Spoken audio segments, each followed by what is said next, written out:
Hello Internet. So I had a flick through my audiobooks and decided which one I was going to do. I decided the one that I finished this week is a bit difficult to review because it's very complicated.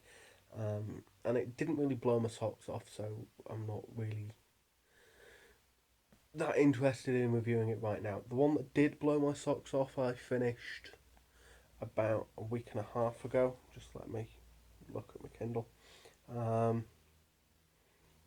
Yeah, I finished it about a week and a half ago. It's called Kill Decision. It's by Daniel Suarez, and actually, I've listened to a number of Daniel Suarez's books, and they're brilliant. The reason why Kill Decision knocked my socks off was um, it's another science. Well, I haven't told you yet, but I'm into science fiction audiobooks quite a lot. And it's one of those science fiction audiobooks that is very doable in the present. Um, it's There are a lot of science fiction stories that really aren't now. They're definitely set like far off into the future or with aliens or um, stuff that is a tad on the unlikely side. But this is a science fiction book that is very much it could be happening and we not know about it. Um, so the idea of the book is to explore um, autonomous drones and whether or not to give robots the ability to kill humans. Um, and it settles the question fairly early on by just saying yes. Um, but the settling of the decision leaves allows the plot to develop in such a way that it allows the person listening or reading to the book to um, ask that question themselves at the end and go, is this what we really want? The reason why this book grabbed me so much was partly the way it used autonomous drones um,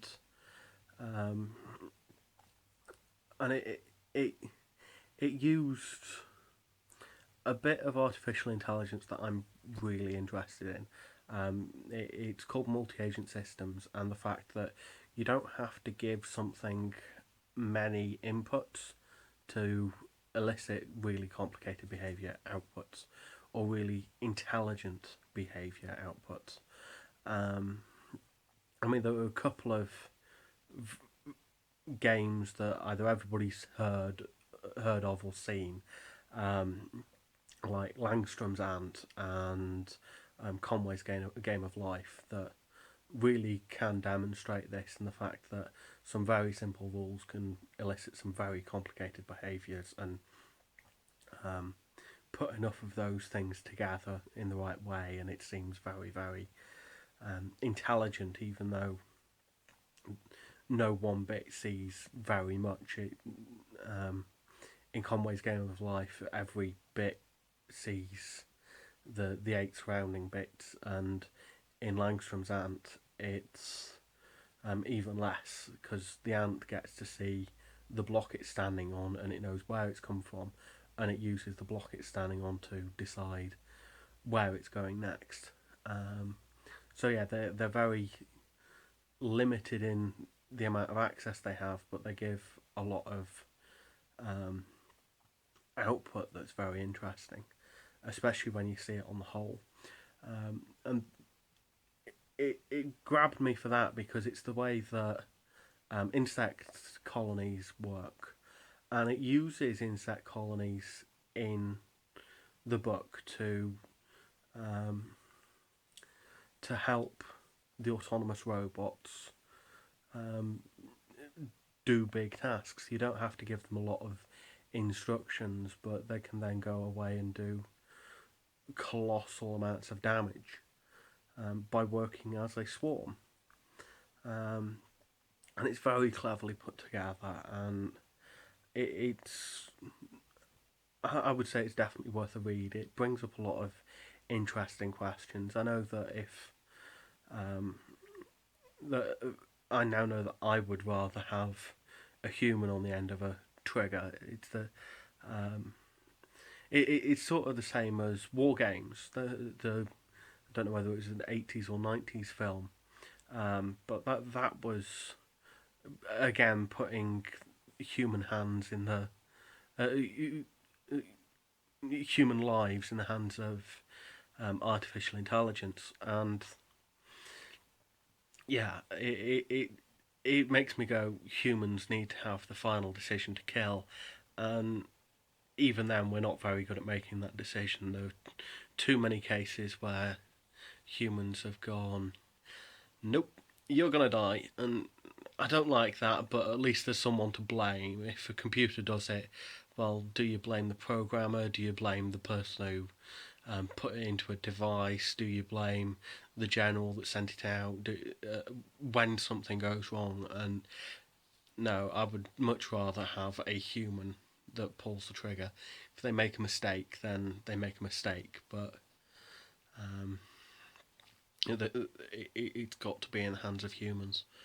Um, and yeah, like I say, it's a really good read. It's a really good lesson. It says it's 13 hours long, and I think I listened to it in 3 days, which is pretty good going. That's 4 hours worth a day, and that's about as much as I can take listening to audiobooks. There's some shorter books I've got through in a day that are longer than 4 hours, and there are some much longer books that have taken nearly a month to finish because I've had to do them an hour at a time. So yeah, that was a good one that I was able to just sit and listen to whilst I was doing other things, and it kept me engaged. And I really like that about audiobooks.